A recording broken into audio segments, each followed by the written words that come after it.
Hello दोस्तों, आज फिर से स्वागत है। आज हम बात करने वाले हैं the 7 habit of highly effective people book के बारे में, जिसे नेपोलियन ने लिखा है। एक हाईली इफेक्टिव आदमी कौन होता है? एक हाईली इफेक्टिव व्यक्ति वो होता है जिसका करैक्टर अच्छा हो। क्या आपकी कभी अपने किसी रिश्तेदार या कलीग से खटपट हुई है? किसी से यह उम्मीद रखना कि वो बदले में उससे पहले आपको खुद को बदलना होगा। क्या आपको लगता है कि आपने खुद को इम्प्रूव करने की क्वालिटी है?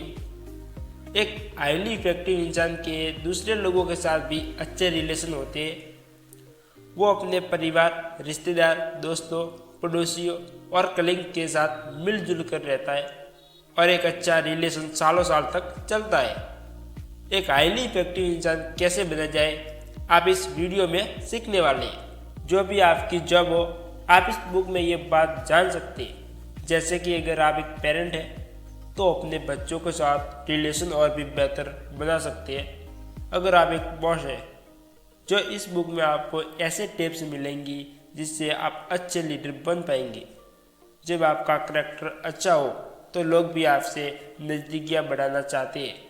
The 7 habit of highly effective people एक इंटरनेशनल बेस्ट सेलर है। ये बुक करैक्टर इम्प्रूव करने की फोकस करती है। ज़्यादातर किताबें आपको इस बारे में मिलती है कि दोस्त कैसे बनाएं, लोगों को इम्प्रेस कैसे करें, मगर the 7 habit of highly effective people आपको सबसे पहले इन्फेंटिव इंसान बनाने पर फोकस करती है।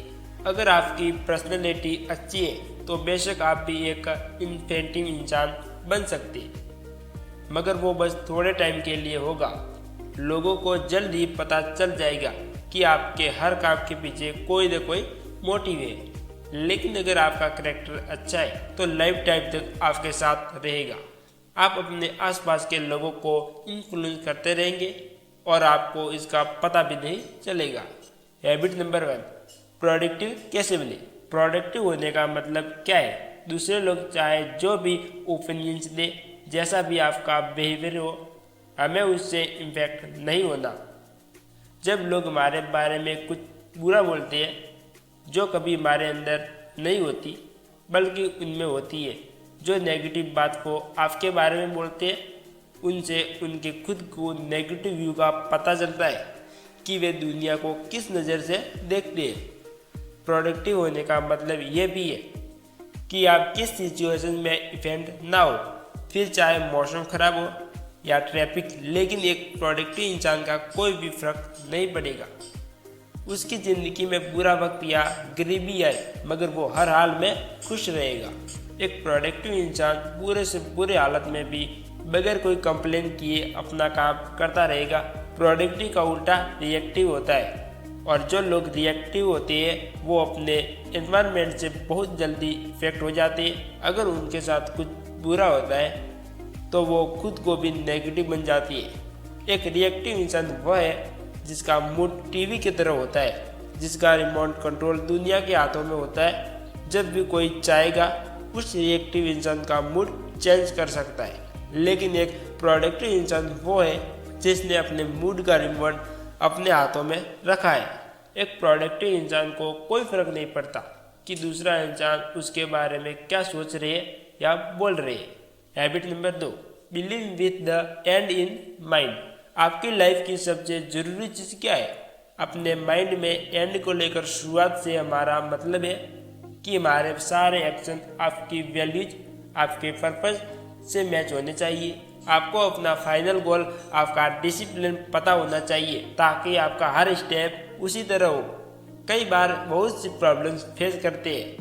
हम आए दिन किसी न किसी चीज़ के कंसर्न होना पड़ता है, और लाइफ में इतने चैलेंज है कि हम कई बार भूल जाते हैं कि हमारे लिए सबसे ज़रूरी चीज़ क्या है। जैसे कि आपको अपने बच्चों का ध्यान रखना पड़ता है, उन्हें हर चीज़ प्रोवाइड करनी पड़ती है। Believe with the and in mind से मतलब ये है, ये जानना कि आपके लिए सबसे वैल्यूएबल क्या है। वो आपके अपने लोग हो सकते हैं या फिर आपके प्रिंसिपल, जिन पर आपको पूरा यकीन है। अगर आप कुछ ऐसा करते हैं जो आपके प्रिंसिपल से मैच नहीं करता, तो आप एक इन्फेंटिव इंसान बन रहे हैं। मान लीजिए कि आप एक घर बना रहे हैं, अपने दिमाग में प्लानिंग करनी पड़ेगी फिर जाकर आप टूल्स लेंगे। अगर आपके घर में बच्चे हैं तो आप घर का हर कोना चाइल्ड फ्रेंडली होनी चाहिए। अगर आप कुकिंग के शौक रखते हैं तो आपको अपनी किचन को अपग्रेड करना पड़ेगा। तो किसी भी काम को शुरू करने से पहले उसका ब्लूप्रिंट आपके दिमाग में क्लियर होना चाहिए। हैबिट 3, सबसे पहले ज़रूरी चीज़ें करें। सबसे पहले ज़रूरी कामों को करने का मतलब सिर्फ टाइम मैनेज से नहीं है, ये सेल्फ मैनेज भी है।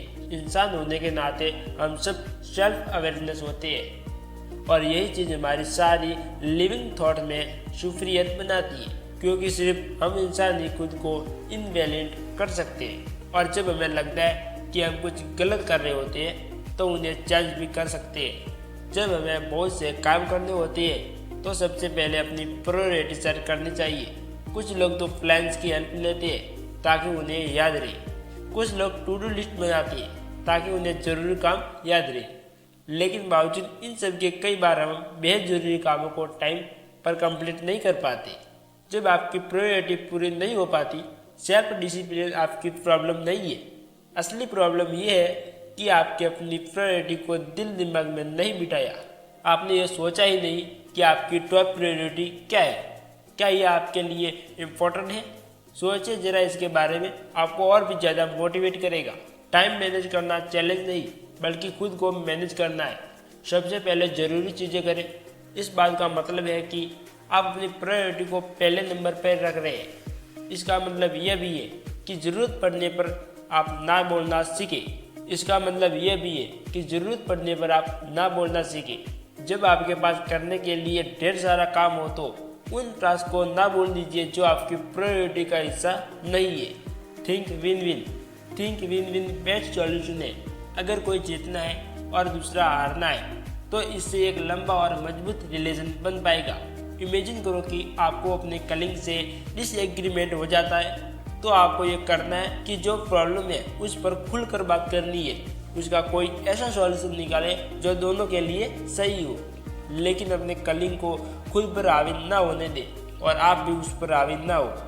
आप दोनों का रिश्ता बैलेंस होना चाहिए जिसमें दोनों की जीत हो।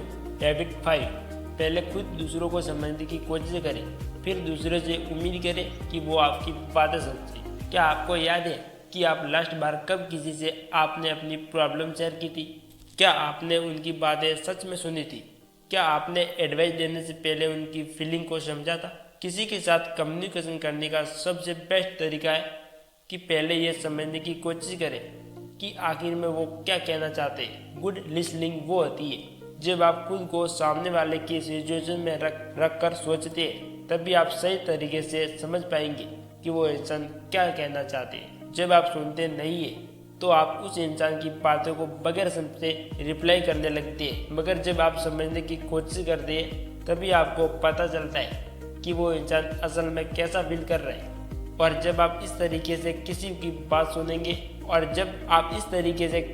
बात सुनेंगे तभी जाकर उस इंसान को कोई अच्छी एडवाइस दे पाएंगे या उनकी सच में कोई हेल्प कर पाएंगे।